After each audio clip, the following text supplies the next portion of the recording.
There's a big difference between a soulmate and a twin flame. A twin flame, many people confuse for a soulmate. Mm-hmm. They believe that because of the really natural, organic, like fiery, passionate connection that they have right off the bat, that they must feel that they're a soulmate. Mm-hmm. But a twin flame is really said to be someone who is really only there in your life to teach you lessons. Yeah. And they're there to be a direct mirror for you. And it's supposed to be connected to kind of this like karmic cycle of what you need to learn in this lifetime. If while we're talking, you're having all of these live thoughts of maybe this person in my life is my twin flame, or maybe this person in my life is my soulmate, how does that person make you feel in your body? What is it activating for you? What is that relationship activating? Is that relationship turning on your sympathetic nervous system, your fight or flight, your survival? Is it this feeling of adrenaline? Yeah. Or is what it activates is your parasympathetic nervous system? Is it calming? Is it safe? Is it feeling something that is bringing you into a relaxed state where, again, you guys can just like fold into each other? For those who are deep enough to get it, but profound enough to not care. You're listening to Consciously Unconscious.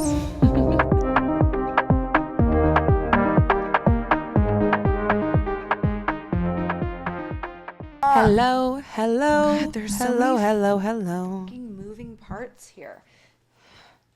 I'm trying to keep this on because I'm taking it off. Jessa and I showed up today. Oh my God. In matching denim jackets, shirts, whatever. And you know what that tells me? Telepathy? Soulmates. Soulmates. Did you like that? I just tried to sing before we started recording, and Amanda told me I was pitchy. And then she did that. So You're so welcome for that. anyways, good morning. Happy Tuesday. Happy Tuesday. Happy Tuesday. Hope you guys are having a great day. Jessa, I need you to read the coffee that I got you. Read it. Uh-huh. Why? Says pale. I don't get it. Peter Pepper's puppy. Now Papa's in the pail. Okay, you're foaming from the mouth. You know when someone has like spit that's stuck in between their lips when they talk? Yeah. That was insane what I just watched. Okay, why does it say pale? P-A-I-L. Oh, want to know something? Mm-hmm. Okay, and then we'll go back to why it says pale. Mm-hmm. What do you say when you call someone like your buddy, your homie, your friend? That's my bitch. No, okay. Missed That's my assignment. girl. That's my buddy. My That's buddy my old. pal? Yeah. See how you say pal? I say pale. No.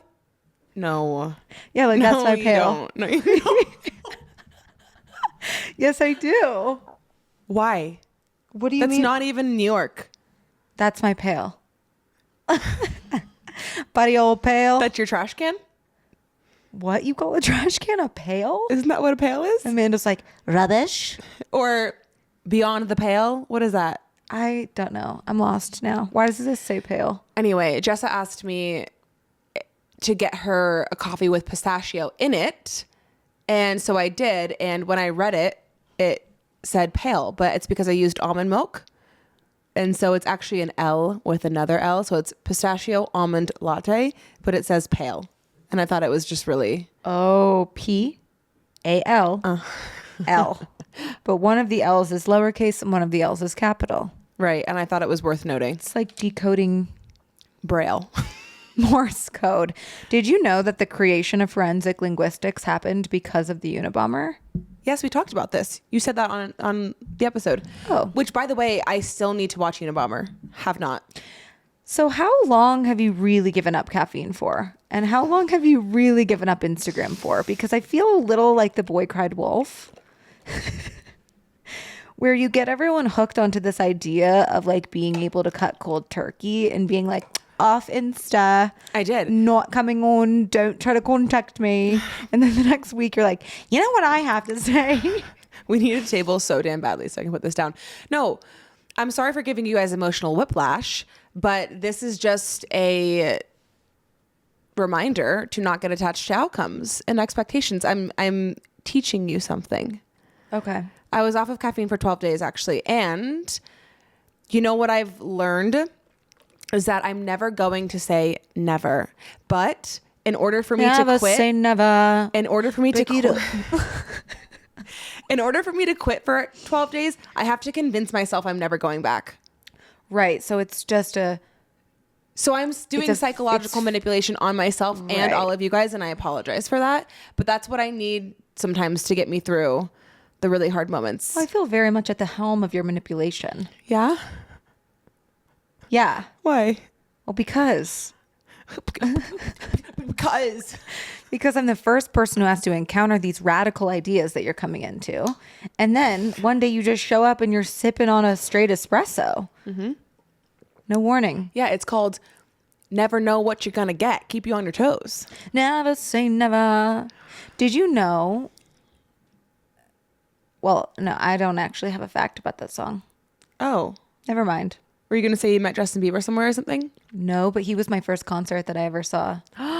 Were you the one left only girl? At a state fair, and I so deeply convinced myself that I was going to be the one called up on stage. From like the nosebleeds, I was like, he's going to see me.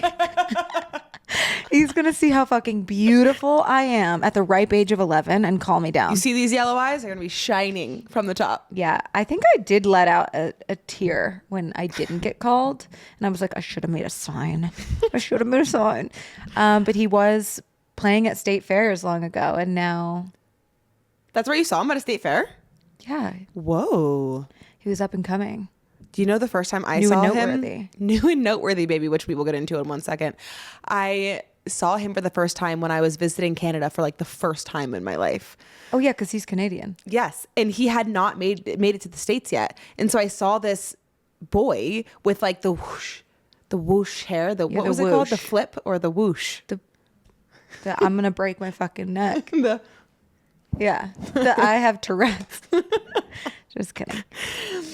And he was singing "One Time, Gonna Tell You One Time," and I was like, I think we should put a tally on the screen of every time Amanda sings. I was like, I think I actually just came in my Juicy Couture. I mean, not Juicy Couture, my Limited 2 underwear. Limited 2 turned into Justice, and it was downhill from there. Mm-hmm. You know what else is downhill? Amanda and I are in an argument, which we're trying to keep off camera. But we're not actually in an argument. We're just disagreeing. Is that what an argument is?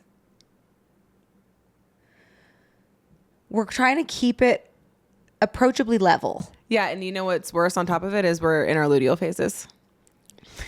God forbid we go an episode without Amanda talking about what phase of our cycle we're in. Yeah, well, anyways, we got our photos back. We did a really fun, amazing, cool, artistic, Vogue-worthy photo shoot. We felt so good.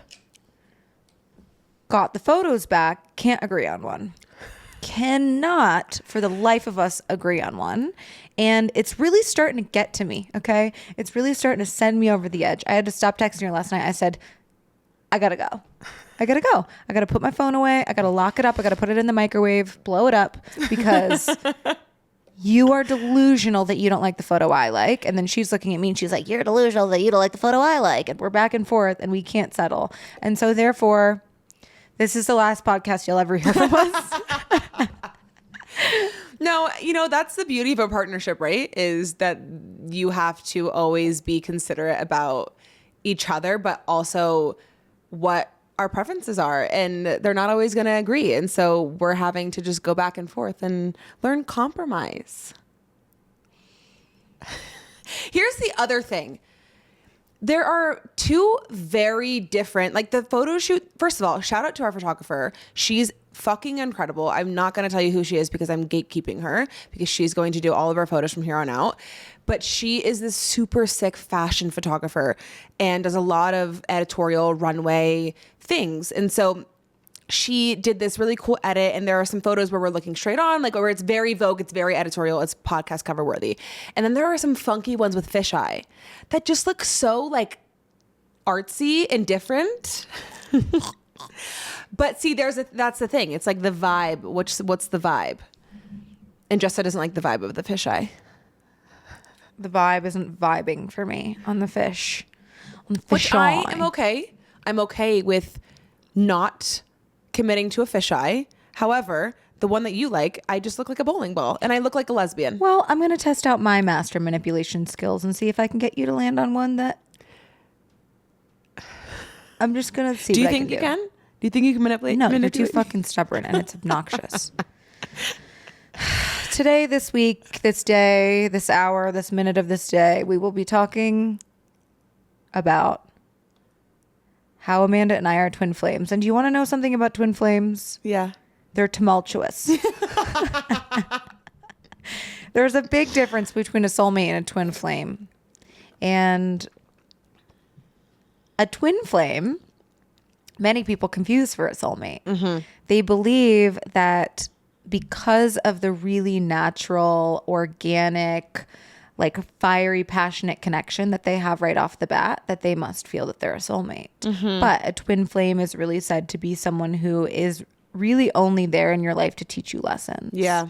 And they're there to be a direct mirror for you. And it's supposed to be connected to kind of this like karmic cycle of what you need to learn in this lifetime. And so when you meet a twin flame, you're immediately attracted to them. I just remembered who you were to me in a past life. Just kidding. She's just having a That's So Raven episode. Yeah. I don't think you're my twin flame. I think you're a soulmate for me. But really? Yeah. What, do you want me to gas you up more? No, I'm just really. I'm fascinated. Okay, so I'm fascinated. But quickly, should we do beverage of the week before we jump into this conversation? Sure. Amanda likes to upheaval.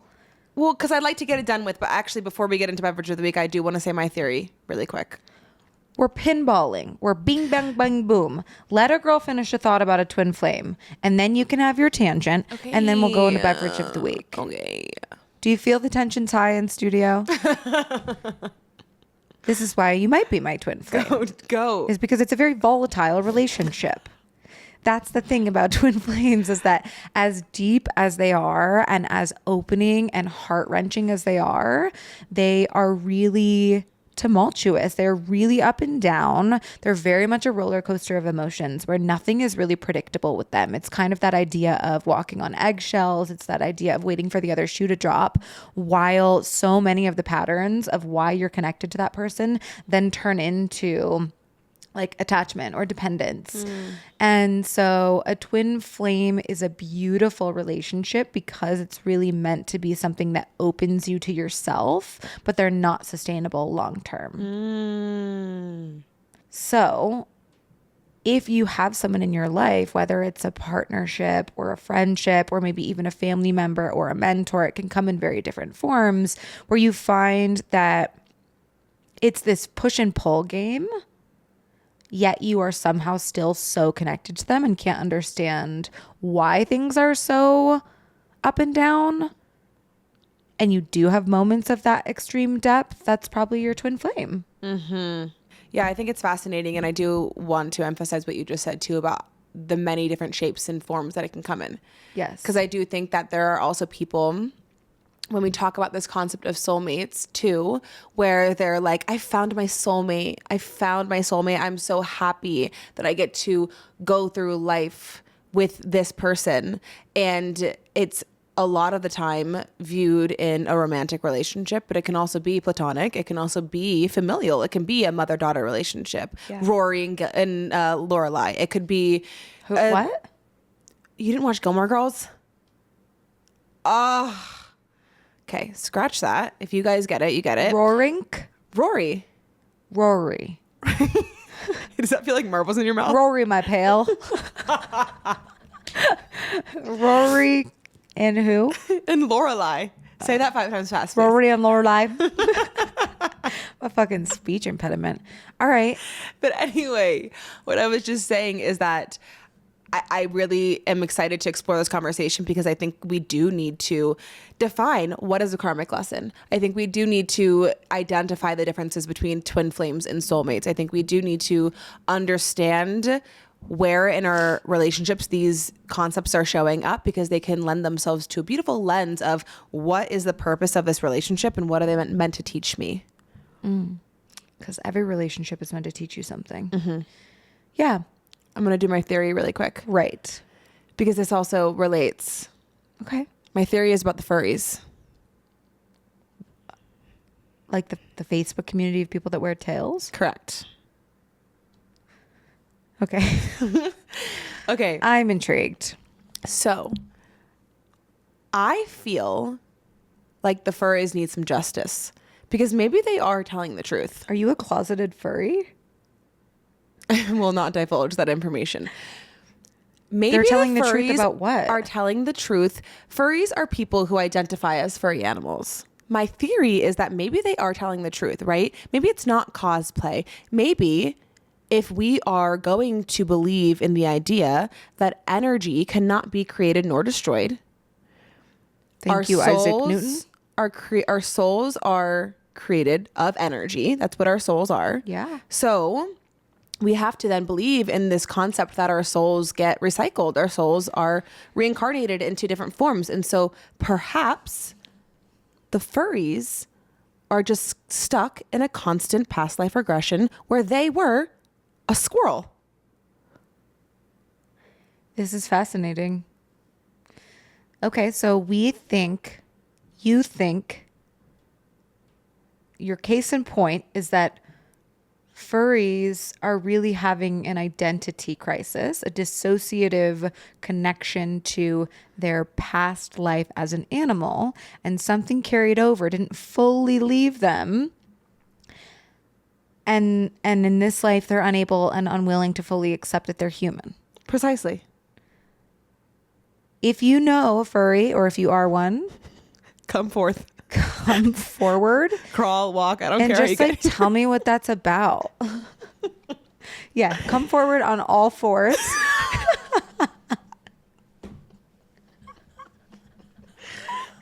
Let's get the fucking beverage of the week. I can't. Oh God. You're singing this week.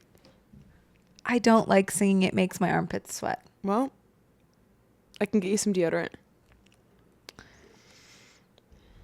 Okay, let me think. Or we could both sing. Should we both sing? No, it's my turn. Okay. Go then. All right. How does that song start? Are your eyes watering?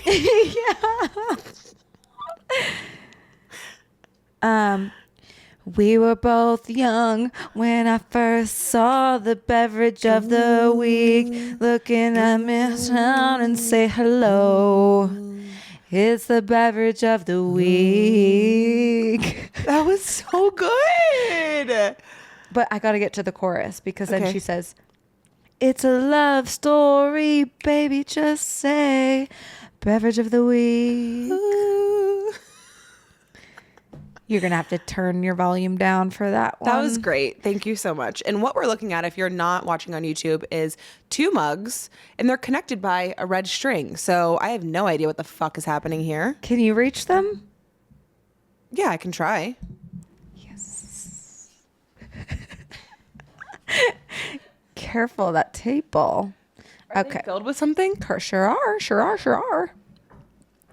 Okay, take a look. See, do you see this? I'm getting crafty with it. So here we have 2 mugs. Inside of the mugs is a red juice, and the name of the juice is called Heartbeat. Cute. And heartbeat is spelled Heartbeet. Naturally. Right. So it's a beet juice. And I just thought that was sweet, because what this red string is doing is it's tying 2 hearts together. It's tying 2 heartbeats together, and it comes back to the theory that is the red string theory. Okay. Have you heard of it? No. Okay. It's had a resurgence in the last couple of years on social media. Cheers. Cheers. Oh, that is delish. The red string theory is a theory that has resurfaced in recent years on social media about people talking about how they've always felt deeply connected to their soulmate without even knowing who they are, where they are, and how to find them. And so it's this theory that originated in Eastern Asian mythology, so Japanese and Chinese, where these deities, you can think of these deities as like Cupid or Aphrodite, or like someone who is orchestrating from above. And what they do is they choose two people and they tie a red string to each other's pinkies. In some versions, it says like tied to their ankles, but essentially two people are selected in the same lifetime to be tied to one another. No matter how tangled, how twisted, how loose, how stretched the string gets, it never breaks. And it's essentially a way to tie two people together so that eventually they find each other and can live out their rendition of that soulmate relationship. And what happens oftentimes is that the universe tries to put those people in front of each other. So you hear these stories about people being like, well, we didn't even know we were in the same place at the same time, or we didn't even know we had that connection to that same person, or we lived in the same city and didn't even know each other. We went to you hear about like high schools being next door to each other, or people growing up in the same town and not meeting until they're, 40 years old, whatever. I don't know. But essentially how unsubtle the universe is trying to be, putting people together. And then it's only a matter of time until their red string connects them back to one another. And these are people who don't even know that the other person exists, essentially, but feel deeply connected to that person or the idea of that person. Correct. So then when they meet them, it's this big breath of like, big exhale of, for some reason, without even being able to articulate it, I understand that I was supposed to meet you in this lifetime. I was always supposed to meet you. It's destiny. It's fate. It speaks to this predetermination of your soulmate relationships. We have no free will. Interesting, right? Very interesting. Because that's exactly what happened with Lucas and I, where we met. We didn't meet. We were at the same party when we were 15. And he saw me and he took me to the bathroom, but I didn't even recognize him or know him or didn't even give him the time of day. And then we didn't even get together until a year later, but we were at the same party a year before. Yeah, that's wild. That's a red string theory. A red string theory is like when you have conversations once you're already together and it's like, oh yeah, back in 2018, I was at this leadership conference in Austin, Texas. And then that person's like, what? Yeah. I was there too. Yeah. How did we not? We must have seen each other. We must have bumped into each other. We must have had some interaction that didn't, it's almost just like it was building up to be what it is now. Which is so interesting too. I'm curious how social media plays into it. In what way? How the interconnectivity, like does the universe also use social media? Maybe. Or technology to align people? Getting savvy nowadays. Do you believe that like real soulmate relationships are fate? Or do you believe it more from a sociological standpoint of just like life, your geographic location, your choices, your decisions, kind of like less fate and more autonomous choice? I think both. I think it's both. Because I wonder that often, because when, like you were saying, when you meet, it's often like we've always felt connected, right? We've always felt like this is the person that we were always being drawn to. I felt that deeply with Lucas. Deeply. That's why when I always say like I knew he was my husband at 16, that's what I felt. It was exactly what you described. It was like I meant to know this person in this lifetime. Mm-hmm. And so I think about it in that way because at the same time, we did grow up 10 minutes away from each other, went to different high schools, but in the same town. We knew mutual friends. So like we were geographically, there were logistics to it. Mm-hmm. However, his parents are foreign. They weren't born here. So I always think about, would we have met if he was born in South Africa? Mm-hmm. Part of me wants to say yes, but part of me wants to say no. Yeah. So it's interesting. I think it has to be both because I do believe in this larger conversation of fate and free will. I do believe we have both. Or is it just an illusion of free will?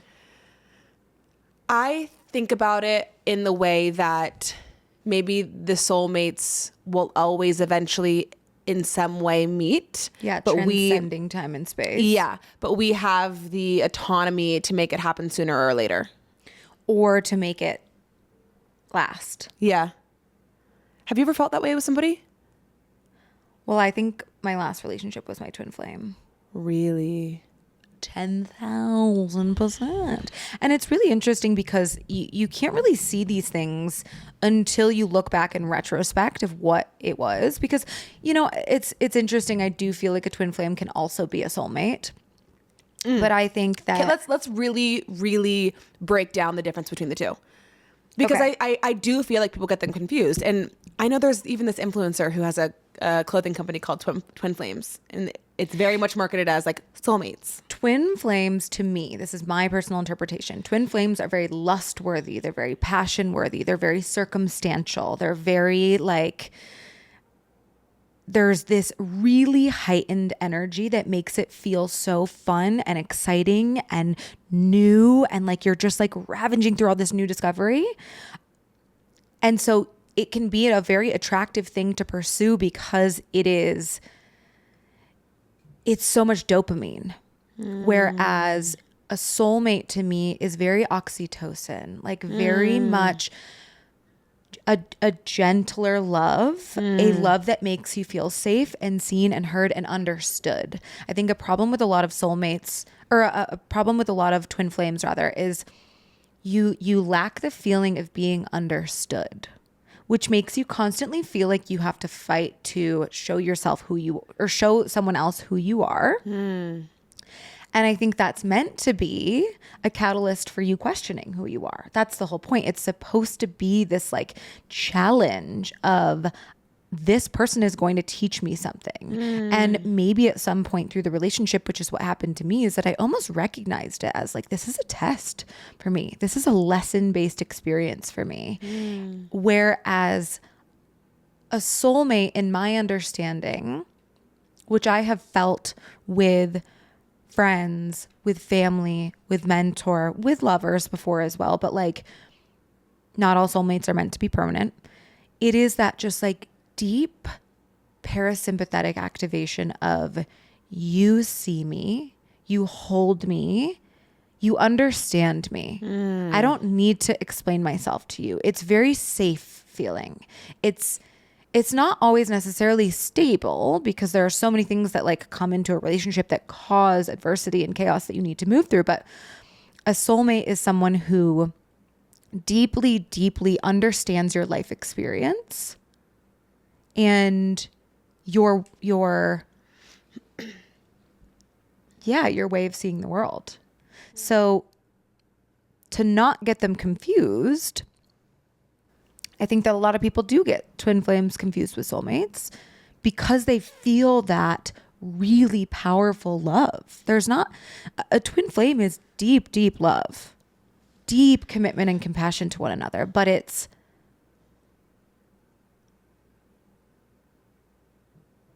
spiky. Have you watched Daisy Jones and the Six? No, someone asked me that yesterday. You would love it.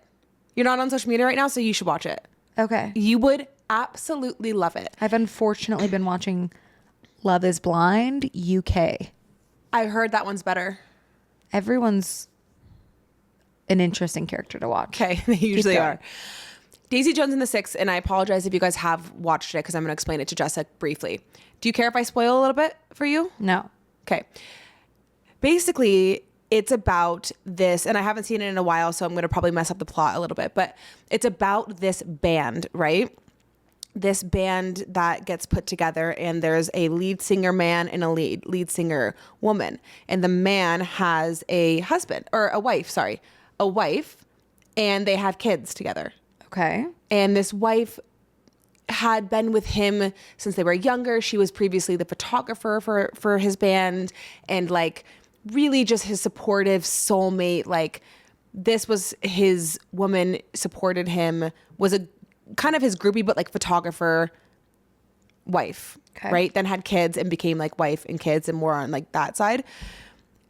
This woman, Daisy, she joins the band, and him and her are like so so lustful towards each other, but it's like toxic. Yes. It's heavy. Twin He flames. has an issue. She has an issue. I think it's both like addiction, and they make it worse for each other. Twin flames. And what's so interesting is that I almost feel like now that we're having this conversation, that is what the whole show is about, is like him realizing that this is not sustainable with this. He can't leave his soulmate and kids to be with a twin flame. That's exactly it. And I'm having a realization. I have goosebumps too, that a twin flame is said to be one soul split into two bodies. So what you notice that's really ironic is that you are so similar to this person, but it feels so disconnective when you see yourself from a different mirrored perspective from them. So what I feel happened in my last relationship is that we were so similar, like literally one soul split into two bodies, but you can't harmoniously be with someone who is just another version of you.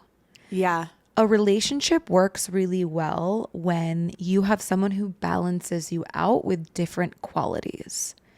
That's why people butt heads a lot in twin flame relationships, because it's like this irony of living, seeing, feeling similarly, but being really unable to understand that about the other person. And then you just, it's like you're too similar. It's so you can't see beyond the. I wrote a poem about it. Sure. Okay. It's comparison. I wrote it in comparison to a magnet, two sides to a magnet, and how two sides of the same repel each other. Mm-hmm. Let's see. I don't even know if it makes sense. Live poetry. A lot of my poetry is sad girl poetry. It's usually how it goes. Magnets. Okay. This is how I feel about a twin flame. Magnets. An interesting conundrum that wanting you with such strength leads me to further distances away from your heart. Heels dug in the earth, arms outstretched, like polarity, as if you are turned without control of your direction. Two magnets, repelled, when all we have to do is flip the angle of connection. I won't push, you won't run. No longer a pull disguised. All I long for is attraction, a field of two hearts combined, in sync, poles aligned. So essentially, all you would have to do is flip the other direction to have two. You can't. Yeah. You can't. But when you are in a soulmate connection, that's the automatic feel of like this is magnetizing. This is just whoosh, effortless connection. That's how I feel with Lucas. Yeah. Truly. Let me ask you this, in your past relationship that you think was twin flame, and maybe for anyone listening too, if while we're talking, you're having all of these live thoughts of, maybe this person in my life is my twin flame, or maybe this person in my life is my soulmate, I would ask you this: how does that person make you feel in your body? What is it activating for you? What is that relationship activating? Is that relationship turning on your sympathetic nervous system, your fight or flight, your survival, your fire? You're like, it's passionate, it's loving, it can be really expansive and positive, but is it this feeling of adrenaline? Yeah. Or is this relationship that you're having, is what it activates is your parasympathetic nervous system? Is it calming? Is it safe? Is it feeling something that is bringing you into a relaxed state where, again, you guys can just like fold into each other? Yeah. That's how I feel with Lucas. Anytime he gets home from a trip, so he has to travel for work. So if I'm home with the kids for like a week, I'm sympathetic nervous system all day, every day. Cortisol up the yin yang, like fight or flight. The second he gets home, I'm exhausted because your body can release. Yes. And I feel like when I've heard you talk about your past relationship, did it feel that way for you? Or did you always feel like you were kind of walking on like... Yes. But here's the thing that leads to that codependency, or that thought of maybe this person is right, is that you do have moments of that. You do have moments of peace and deep comfort with that person, which is why you continue. But I think another big sign for me was like the splitting apart and reuniting, and splitting apart and reuniting, and this like inability to have a consistently strong connection. There was always this leave each other, come back, leave each other, come back. And I believe that a lot of people cross through their twin flame relationship, and then only then are you able to find your true soulmate, because you're, again, like, this theory of twin flames is really that someone is supposed to break down your walls. They're supposed to trigger you. They're supposed to help you heal your deepest wounds, so that the next place that you show up, you have so much more commitment to self. You have so much more openness. You have so much more sustainable love to give. And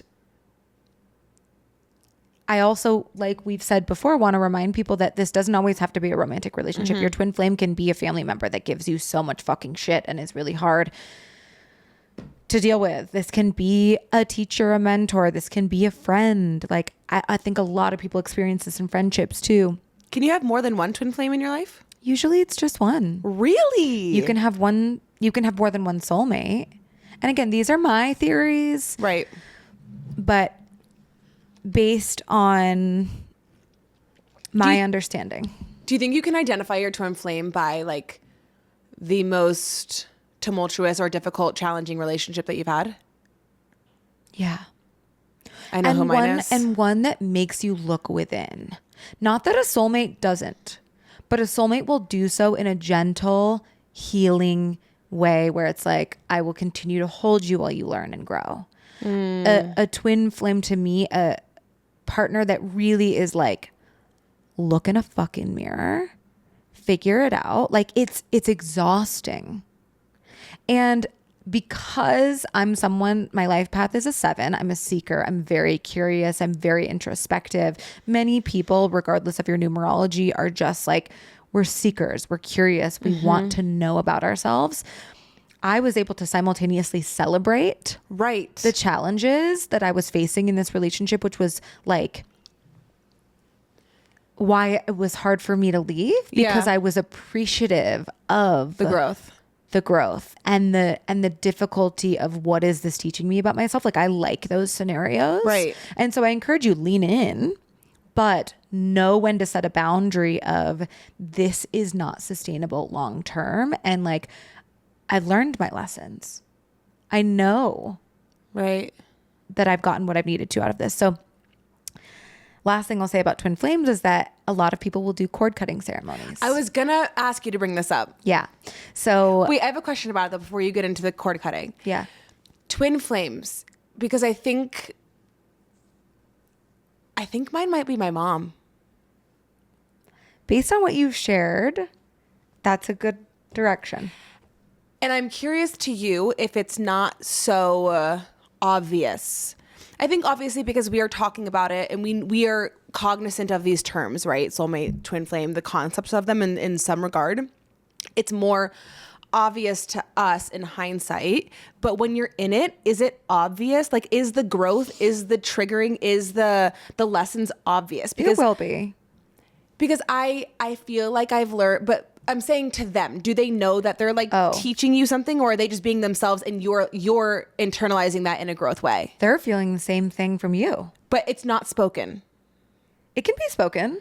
Okay, I don't think mine was spoken, but I think we both fucking know that we've learned lessons from each other. But the other person, like, yeah, you're getting all these challenges and all these triggers and like unwiring all this conditioning.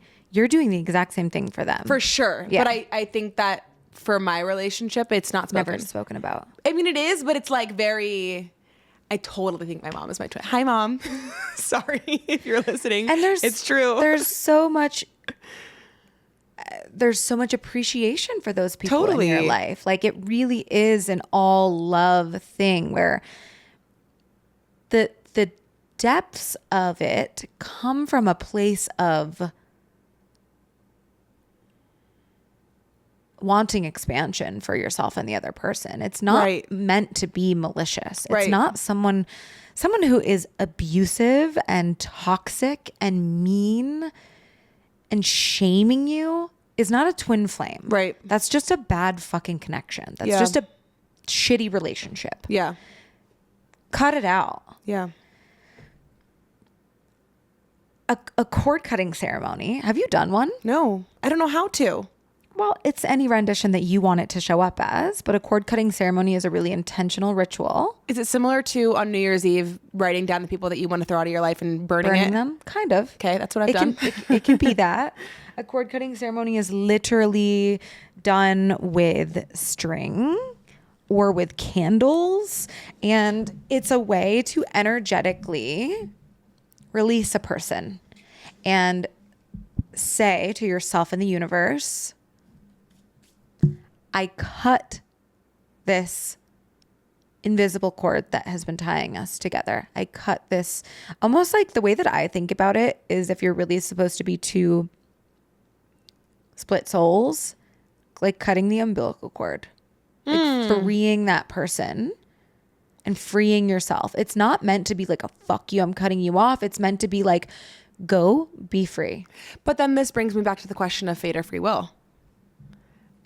Can you actually cut somebody out of your life, release them, if the universe has fated them to be in your life for this lifetime?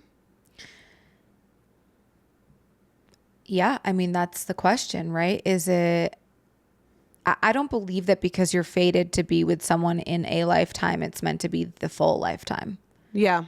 I think the universe knows its expiration. So you'll know basically when the expiration has come when you go to do the cord cutting. Like you'll feel that energy. I sat in my bed one night and I didn't actually physically do anything, but I just sat. It gives me chills because I had never felt so cleared of it. I just sat there and I told myself, you're I got ready, you're ready, goosebumps. you're ready, you're ready, you're ready, you're ready. Cut it off, cut it off, cut it off. Close the door, close the door, close the door. Like just on repeat these affirmations. And I genuinely have not looked back since. And what that's done for me is it's opened up my opportunities. It's opened up other doors for me to meet people who are more sustainable soulmates. We were having this conversation at breakfast in LA. Lucas was a huge catalyst for me. Was he? Yeah, I talked to him about it when we went out for your birthday, when he looked at me and he said, I'm going to say it to you straight right now. Yeah. In order to keep asking for what you want, which is a gentle love, a long sustainable relationship, a partnership, a marriage, kids, like these things that I deeply want, you've got to be fucking around when you ask for that if you're not willing to close the other door that's preventing you from getting there. And that conversation was on repeat in my head. I was like, I need to not only shut this door gently, but slam it shut so that I am able to actually receive what I keep saying I desperately want, but won't allow myself to have. Yeah. And what happened? Like, I feel like now I'm in a soulmate relationship, whether long-term or short-term, who fucking knows? I'm not attached to outcomes, but I feel like I couldn't even fathom the difference of what it would feel like to be with someone else like this, that I feel seen and understood and held by. So it doesn't even have to be, first of all, that's my man. I'm so glad he said that to you, because I do think that if there's one thing, I'm going to praise him really quick. If there's one thing that I really value about him is his passion for helping people. I don't want to say solve their problems, but he's really passionate about helping people through hard moments. Yeah, and he's good at it. And he's really good at it. He tells it straight and he says it in a way that doesn't feel judgmental, that doesn't feel forceful. It just feels like you haven't heard it in this way before and it's making sense, or it's clicking finally. So I'm really glad that conversation went that way, because I've also seen him do that to people and I'm just like, they're not ready to fucking hear this. Yeah. Like, stop. No, he read the room. He knew I was ready. Did. Yeah. I have a question for you, because you've opened up about your relationship to Lucas and how you knew right away. What do you think about this Western romanticized idea of the one? When you know the one. I think it's a very narrow-minded. I think it's a belief system and an opinion that is born out of only the reality that you're currently living in. Because to an extent, I do understand that concept, right? But I think that it speaks to romantic relationships and partnerships in a very traditional way of you get married, you stay with that person for fucking forever, right? And I am monogamous and I am in a marriage. And at the same time, I think I am very cognizant of the fact that I'm also 27 years old. Yeah. Who's to say that, God forbid, right? God forbid, something terrible happens to Lucas. What, I'm just meant to live a miserable life and not find another one person? I think this is such an interesting concept in relation to... Not to put bad juju on him. Sorry, babe. I think it's an interesting concept in relation to religion and Christianity specifically, and the church and the institution of marriage. And we touched on this in one of our previous relationship episodes. But again, this conditioned idea that once you find someone, you must promise to stay with them. Yeah. That's your commitment to them. And while that commitment comes in handy when you go through hard fucking shit, you can't just leave and run away because you truly have agreed with this person that like we're going to work through things together. But I think we need to change the narrative too. Instead of I promise to be with you forever, it's I promise to be honest with you about what's serving us best forever. And that's what we have agreed on in terms of when we have a wedding, that we want to write our own vows, and it's based on that. And it's really timely that you're asking me this, because I just opened up on my Instagram actually about Lucas and I's relationship and how we're really struggling right now, like deeply struggling. I don't know if you saw the video because you're offline. Yeah. Unplugged, bitch. So I posted this video, and essentially Lucas and I really had our first fork in the road situation where it was very clear that things are not working and we could either work through it or not. Wow. Like leave each other? Essentially. When? This was like a couple weeks ago. Okay.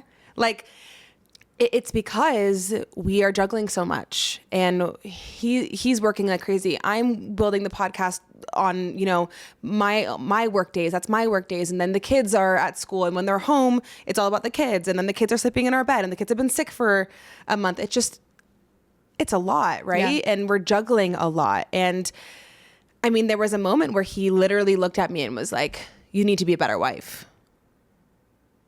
Telling it like it is. And I was like, how'd you take that? I mean, I took it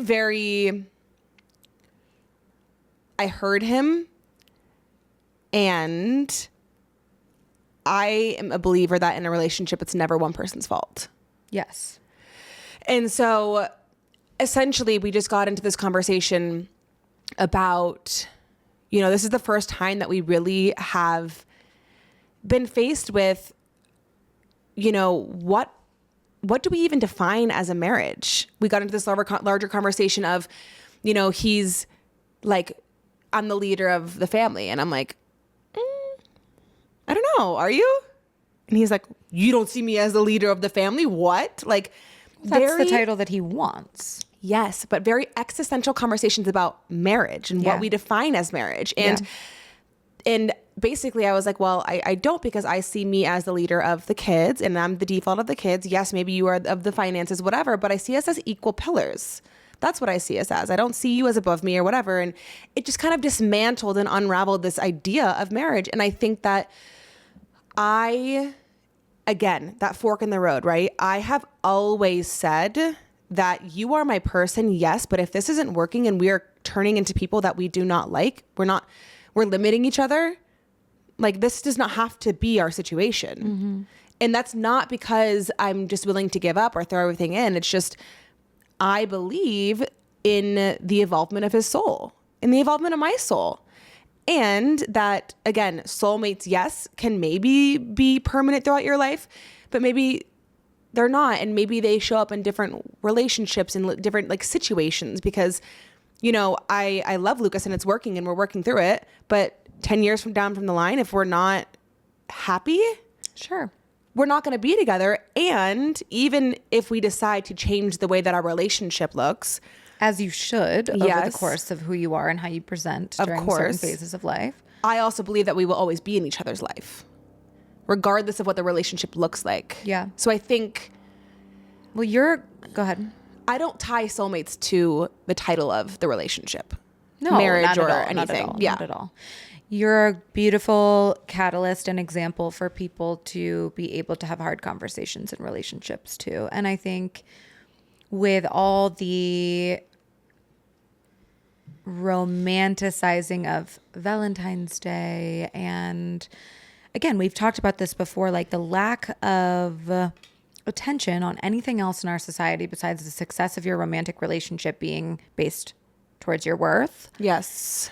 I think that we need to get really real and do what Amanda is doing and have these conversations that really dissect, are we just playing along with this game, or are we really deciding to define our relationship and what works for us and our marriage and our contract to each other and our relationship to one another and how we interact and how we sleep together and how we this and how we that, how we raise kids. Like, you've got to have the conversations, because if you don't, resentment builds and it will destroy you. It will destroy you. Your romantic relationships, your platonic relationships, your relationships in general, we've said this before, are some of the most important things in your life. You can be successful in so many other areas of your life, your career, your house, you're driving a nice car, you're active, you go to the gym, you're healthy physically. If you're not nurturing your relationships by having those difficult conversations, which feel sometimes counterproductive to have, they feel like you're not nurturing it by having those conversations, you will crumble. And I want to add that I think, like Jessa was saying, those conversations are super exhausting and they're super frustrating, and you have this second guessing nature or questioning of, if we're constantly fighting, we can't see eye to eye, what's the fucking point? Yeah. And so I think the question that really helped me gain a lot of clarity of, do I push through this and stick with the argument even though it's really deeply uncomfortable for me, is, do I still see abundance with this person? I am so glad that you said that, because I think a lot of people are stuck in that place of what's the point, Yep. and they don't know when to draw the line of what's worth it and what's not worth it. And I Yeah. was stuck there for a while. So maybe could you expand on just some of your own anecdotal experience, or maybe some advice to listeners who feel like they're in a relationship where they are arguing a lot, they're not aligning, they can feel that dissonance, and give them some advice on how do you know whether to push through and stay and follow through with a commitment that you know makes you feel good sometimes, versus when to leave and stand your ground and set a boundary, and that there isn't a point anymore. I feel like if you are seeing willingness and you are seeing openness and like effort being shown by the other person to understand you, even if they're not understanding you, but they're trying to, I think it's a really good sign. I think if they are sticking their ground, they're blaming everything on you, they're not willing to take accountability for what they're feeling or what they're doing and contributing, and that's still a constant. Like, you cannot force somebody into change, and you really can't meet somebody's needs who's refusing to meet yours. And so I think that's really the first step. But then from there, maybe taking space and asking yourself that question. If I stay and work through this with this person, do I see a beautiful, expansive life with this person? Do I feel like what we can build together is really, really powerful and conducive to my individual growth as well as everybody else's growth? Or does it feel limiting? Does it feel like I'm dishonoring my own growth as an individual? I think if you ask yourself those questions, you'll know. Yeah. I really deeply think that you'll know. And I think that it muddies the waters when you have kids. But I really try, again, Lucas and I, for our dynamic, putting ourselves first, our relationship first, has really worked for us. And that's why making that argument come full circle, because we've come to a good place now, is that was our disconnect. Was there were nowhere in our life where there's nowhere in our routine where we prioritize spending time together. Not a single place on the schedule. There's me recording a podcast, Lucas going to the gym, me going to the gym, like the kids having an activity. Like there was no scheduled time for Lucas and I. And so that was our disconnect of maybe we're feeling like we are not connecting and we're arguing and we're not agreeing or seeing eye to eye because we are never in a situation where I can feel soft and I can feel like he's my lover. I don't see him as my lover right now because there's no space to do that. Yeah. There's no space to see that. Are you doing something special for Valentine's Day? I don't know.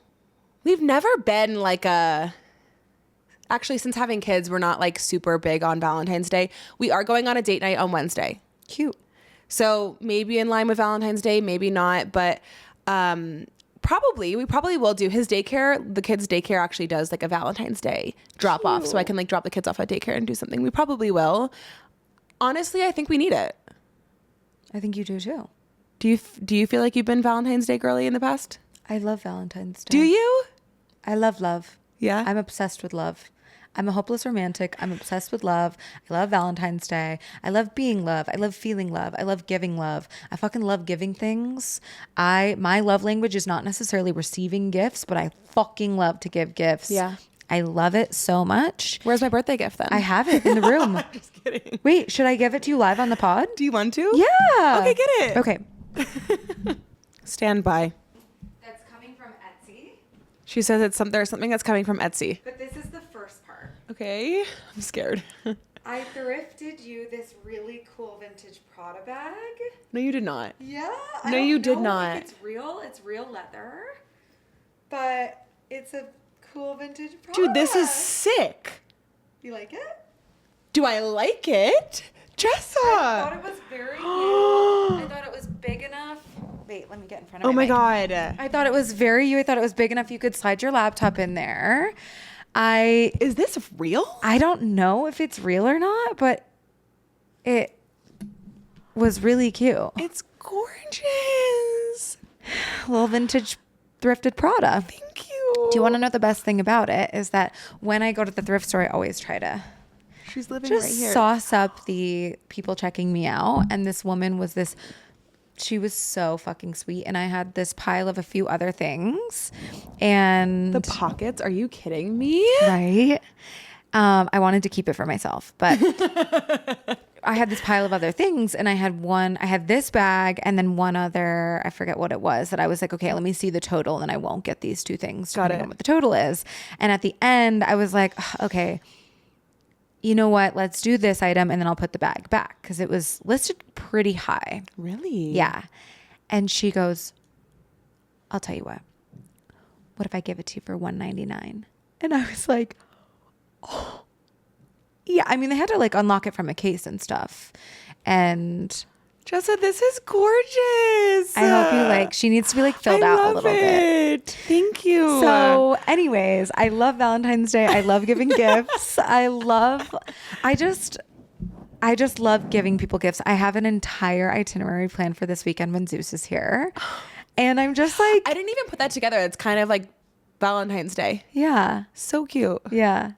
So I'm not sure that I necessarily agree with like the commodification of holidays that we always talk about and how in our Western world, like a lot of it is just about making money and it's about like grasping at straws to show up for someone that you haven't been showing up for. Yes. It's like, oh, because I got you flowers today. Yes. Everything is all right in our relationship. And I don't think that is a write-off. Agreed. But I think it's a great reminder of people Yes. that expressing your love is beautiful. And I agree with you. And I think if you are also listening and you relate to me in the sense of having like kids and a husband and all these things, I feel like a great like marker. It's a great excuse to get the date night. Yeah. I think if anything, the reason, and this is so shitty, but I think the reason that we're not like Valentine's Day people, anniversary day people, is because sometimes it's an inconvenience. yes, It's expensive. Air quotes, right? Like it can feel it can be expensive. $199 from the thrift store. It can feel expensive. It can feel overwhelming to have to schedule a babysitter. It can feel overwhelming. Like there's a lot of moving parts, right? So in a sense, showing love can feel like an inconvenience. Yeah. However, it's so not. It is worth it. Shouldn't be. It shouldn't be. Shouldn't be something that like was so sweet to hear recently for me is it's this concept of if they wanted to, they would. Yeah.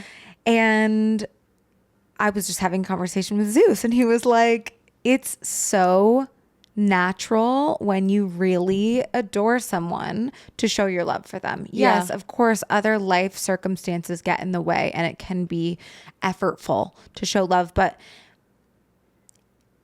I know me personally, like when I feel super into someone or something, or just like I care about you, it's so fun for me to show love to you. It's so rewarding. It's so just like, that is what life is all about for me. One of my main themes in life in general is my socialized relationships with other humans, whether that be platonic, romantic, familial, employee based. Like I will prioritize energetic, physical, emotional interactions with other humans over so many things, which is why I used to be such a social butterfly. Now that's a little bit more exhausting to me. I take a lot of time for myself because I notice that my battery drains quicker. But we talked about this with Blue Zones in the last episode. We always joke about when we're going to start our commune with all my friends, like communally raised children, like this idea of soulmates, connection, love, exchange of energy is what keeps people alive. People die of loneliness. They die. And it's effortful to maintain positive relationships that impact you positively. But it's so fruitful. It's so fruitful. And so I think this episode was really just a catalyst, as always, for you to examine places in your life, your relationships that you have, to question your karmic nature of relationships. I mean, we all get that feeling of like, oh, I've known you in a past life. I just have known you. Have you ever had a reading where you have been told this specific person in your life was previously somebody else in your life? No, I've never been told that. You know who I feel was someone else to me in a past life so strongly? Who? Jamie Hammond was my brother. Jamie. Shout out your brother Jamie. Your brother Jamie. I mean, no, like actually, from the minute that I met him, this is our dear, dear best friend Taylor's husband.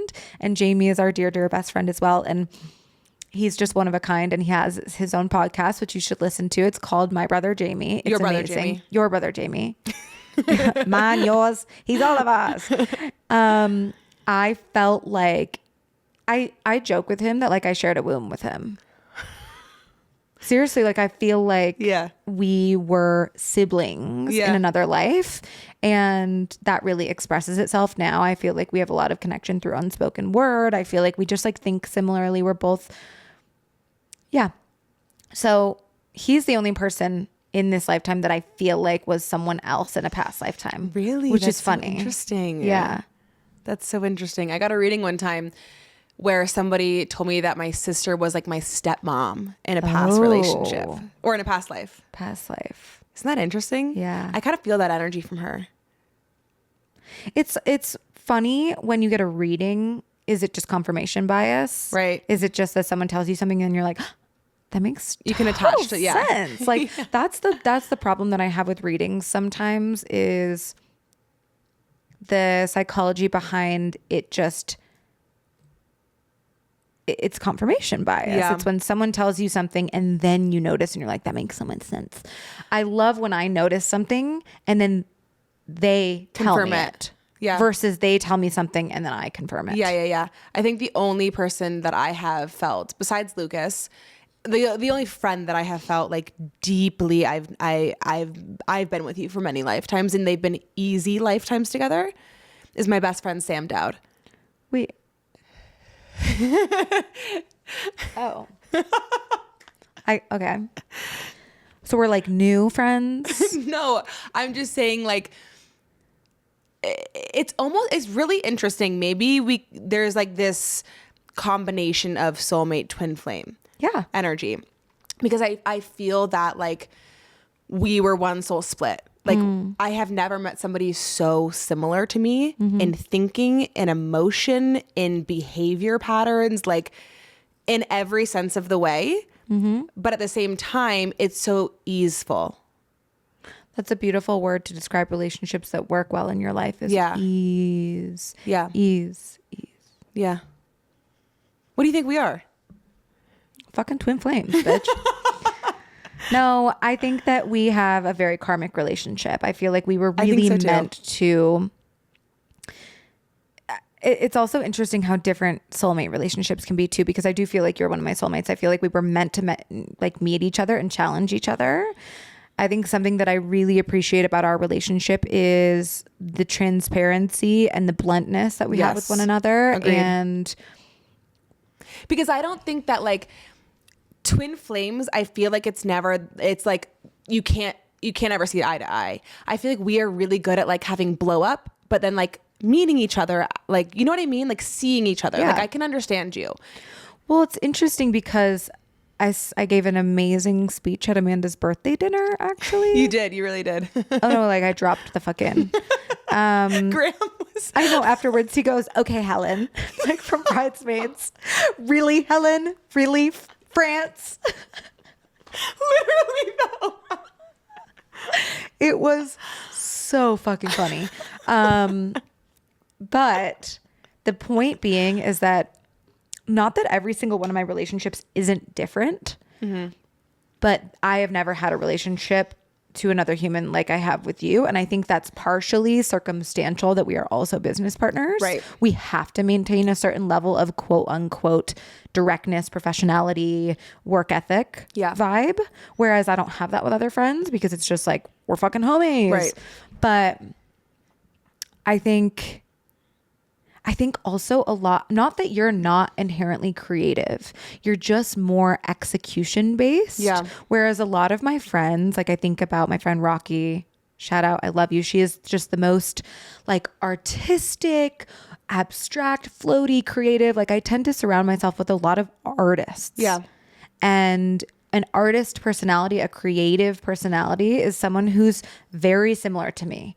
We're just like that seaweed just like floating under the sea. You are very like, you're just so driven. You're so impactful and powerful. And that at first was really intense energy for me. I was like, whoa, could she just like go paint something or something? Like, I don't know. And now I see why it's such a beautiful working relationship. Yeah.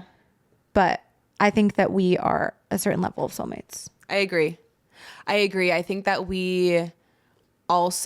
I think that like there are qualities about you specifically with the creativity. Yeah, compliment me now, please. Well, specifically with like the energy of really being present and the energy of making space for creative. And because I went to art school. Like I have very creative bones to me.